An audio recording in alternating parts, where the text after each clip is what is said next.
ትለኛለህ ወይ? ትለኛለህ ወይ? ትለኛለህ?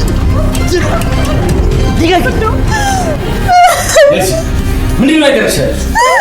ኧረ አትናገሪ። ጭራሽ ካልመጣሁሽ እያልሽ ስትጋበዣ አልነበር እንዴ? ለምን አንገቴ እዚሁ አይታረድም? ይቺን አስመሳይማ ይቅርታ አልጠይቃትም። ይቅርታ እሺ አባዬ። ወንድሜ ስሜን እንዳትጠሪ ዘራ ሰዳል። አንቺ አምቡላንስ ጥሪ! ኧረ አምቡላንስ! አምቡላንስ! አባዬ!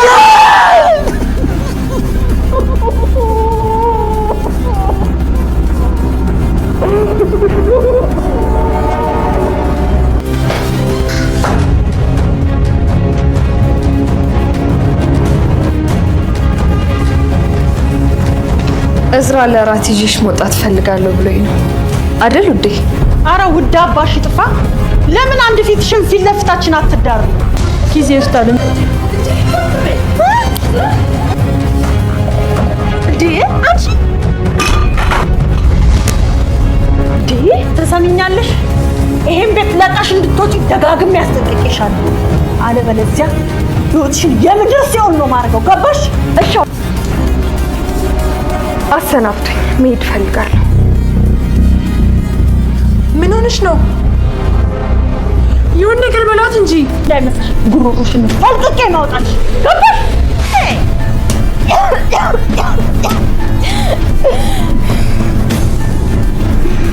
ቆይ እስኪ እራስሽን ተመልከቺ። ምንሽም እኮ ይሄን ቤተሰብ አይመጥንም። እኔማ ይሄን ቤት ለቅቄ ቢሆን ሌላ ቦታ እኖራለሁ እንጂ ከአንቺ ጋር አንድ ቤት ውስጥ መኖር አልችልም።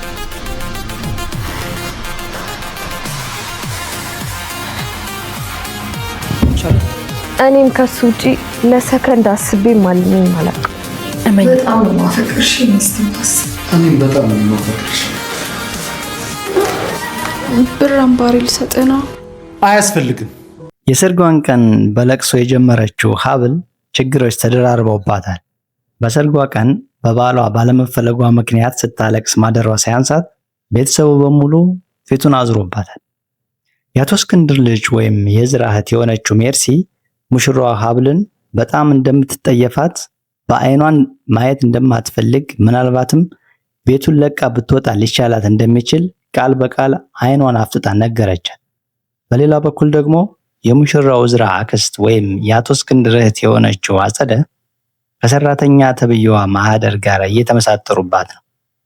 በተጨማሪም ሙሽራው እዝራም ለአጭር ጊዜ ብቻ እንጂ እንደማይፈልጋትና እንደሚፈታት እየነገረ እያቆሰላት ነው። ብቻ ሀብል በጣም ትልቅ አጣብቂኝ ውስጥ ገብታለች። በሌላ በኩል ደግሞ አቶ እስክንድር ምንም እንኳን ሀብል በትክክል ማን እንደሆነች ባያውቃትም በመጠንም ቢሆን ፈገግታ ከማሳየትም በላይ ጥሩ ምክርም ለግሷታል።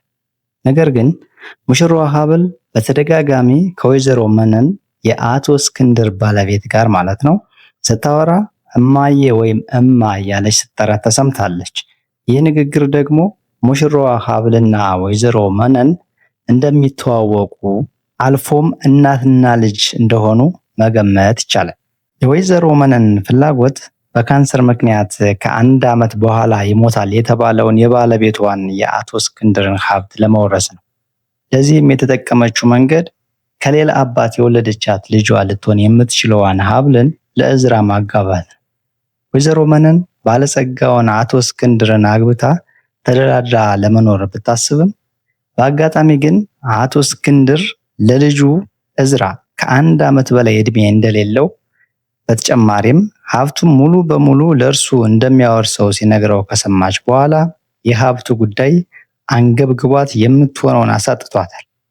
በሌላ በኩል የቤት ሰራተኛዋ ማህደር በትክክል የቤት ሰራተኛ ሳትሆን ከአቶ እስክንድር እህት አጸደ ጋር በመተባበር የአቶ እስክንድርን ሀብት ለመቀራመት አቅደው ሴራ ለማሴር ነው ያገባችው። ነገር ግን ቀስ በቀስ ሰራተኛዋ ማህደር በሙሽራው እዝራ ፍቅር ከልቧ ክንፍ ብላለች። ሙሽራው እዝራም በማህደር ፍቅር ሙቻለው ካለ ሰነባብቷል። ነገር ግን ሙሽራው እዝራ የአባቱን ደስታ ለማየት ብሎ የሚያደርገው ተግባር ወደ ሙሽራዋ ሀብል በፍቅር እንዳይወድቅ ያሰጋል። በሌላ በኩል የሙሽራው እህት ሜርሲ ሙሽራዋን ሀብልንም ሆነ ሰራተኛዋ ማህደርን አትወዳቸውም ነበር። ቀስ በቀስ ግን የእዝራ አክስት አጸደ ሚስጥር ብላ የውሸት ሐሳቧን ከነገረቻት በኋላ ማለትም ማህደር ሙሽራዋ እዝራን ስለወደደችው ሰራተኛ መስላ ገብታ እንጂ የገንዘብ ችግር ያለባት ሴት አይደለችም ካለቻት በኋላ ለሰራተኛዋ ማህደር የተለየ ፍቅርና እገዛ ማድረግ ጀምራለች። ሙሽራዋ ሀብል ሙሽራው እዝራን በቶሎ እንዲፈታት እንደምትፈልግ ካልሆነ ግን ጠፍታ እንደምትወጣ አስረግጣ ስትነግረው በተራው ተለማምጦ አብረው እንዲቆዩ አግባብቷታል። አሁን ከተለያየን አባቴ ሞትብኛል። አባቴ ትንሽም ቢሆን ጤናው የተመለሰው ከሰርጉ ወዲህ ነውና የተወሰነ ጊዜ አብረን እንቆይ ብሎ አግባብቷታል። ሙሽራዋም በተራዋ ለእራት ይዟት እንዲወጣና የውሸት ባል ለመምሰል ቃል በገባው መሰረት እንዲያስመስልና ለመግባባት ሙከራ እንዲያደርጉ ስትነግረው ነበር። ባለፈው ክፍል እንዳየነው ከሆነ ችግሮች መገለባበጥ ጀምረዋል። ሙሽራው እዝራ ሰራተኛዋ ማህደር ከአክስቱ ጋር በመመሳጠር የሰራችውን ከሰማ በኋላ ማለትም ከአቶ እስክንድር ቤት ከመግባቷ በፊት ሴተኛ ዳሪ እንደነበረች ሰራተኛ ሆና ገብታ ባለሀብት የመሆን ፍላጎት እንደነበራት ከአክስቱ ጋር ሲነጋገሩ ከሰማ በኋላ ጎትቶ ሊያስወጣት ሲሄድ በራሷ ጊዜ እንደሄደች አክስቱ ነገረችው። በመጨረሻም አክስቱንም ይሁን የእንጀራ እናቱን ከቤት ሊያባረራቸው ሻንጣቸውን ካወጣ በኋላ ችግሩ አክስቱ ላይ ብቻ ያለ መስሎት አጸደን ብቻ አባረራል። የእንጀራ እናቱን ግን ተመልሳ እንድትገባ ፈቅዶላታል። በሌላ በኩል ደግሞ አቶ እስክንድር የእህቱን አጸድ እና የሰራተኛዋ ማህደርን ሴራ ከባለቤቱ ወይዘሮ መነን ከሰማ በኋላ በጣም ከመናደዱ የተነሳ በሽታው ተቀሰቀሰበት። በተጨማሪም እዝራን ለምን ይህን ሁሉ ጉዳይ ትደብቀኛለህ ብሎ አንገቱን አንቆት የነበረ ቢሆንም በቤተሰቡ ግልግል ሊለቀው ችሏል። ውድ ተከታታዮቻችን በሚቀጥለው ክፍል ምን የሚፈጠር ይመስላችኋል? እስኪ ሀሳባችሁን በኮሜንት ግለጹልኝ። በተጨማሪም ለቻናሉ አዲስ ከሆናችሁ ሰብስክራይብ በማድረግ ቤተሰብ ይሁኑ። ይመቻችሁ።